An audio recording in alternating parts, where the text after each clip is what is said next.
Shorts video viral কিভাবে করবেন এই সম্পর্কে ইউটিউবে প্রচুর ভিডিও আছে, কিন্তু তাদের মধ্যে কেউ তোমাদের এই পয়েন্টগুলো বলেনি যা আমি এই ভিডিওতে বলবো। এবং এই পয়েন্ট অনুযায়ী ভিডিও বানালে তোমাদের শর্টস ভিডিও ভাইরাল যাবেই যাবে। তো এই ভিডিওতে আমি এখন দুইটি কি পয়েন্ট বলবো যা তোমাদের শর্টস ভিডিওতে না ইউজ করার জন্য তোমাদের শর্টস ভিডিওতে ভিউ আসে না। Number 1, 3 second rule. আমি যখন কিছুদিন ধরে শর্টস ভিডিও রিসার্চ করছিলাম, একটা জিনিস নোটিস করলাম যে কতগুলো সাকসেসফুল শর্টস দেখলাম কেউ তাদের স্ক্রিপ্ট করার জন্য 3 সেকেন্ডের বেশি সময় নেই।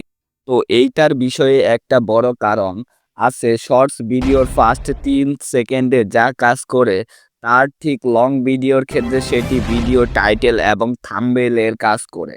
এবং তুমি কখনোই চাইবে না তোমার ভিডিওর টাইটেল এবং থাম্বনেইল 3 সেকেন্ডের বেশি সময় ধরে বুঝতে যে তোমার ভিডিও কোন বিষয়ের আছে এবং ভিডিওর টপিক কী।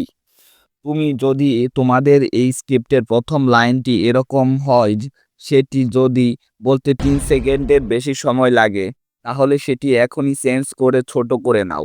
আই হোপ তোমরা ব্যাপারটা ভালো করে বুঝে গেছো। এবার সেকেন্ড পয়েন্টের দিকে আসি। নাম্বার 2, ইমোশনাল হোক। ভিডিওর ভিতর এই রকম কিছু লাইন থাকে যেগুলো তুমি তোমার শর্টস ভিডিও প্রথমে ইউজ করতে পারো, সেটি তুমি যে ক্যাটাগরিরই শর্টস বানাও না কেন। যেমন ধরো এই রকম বললাম, ফ্রিতে ইউটিউব প্রিমিয়াম যদি না চাও তাহলে এই ভিডিওটি স্কিপ করে দাও।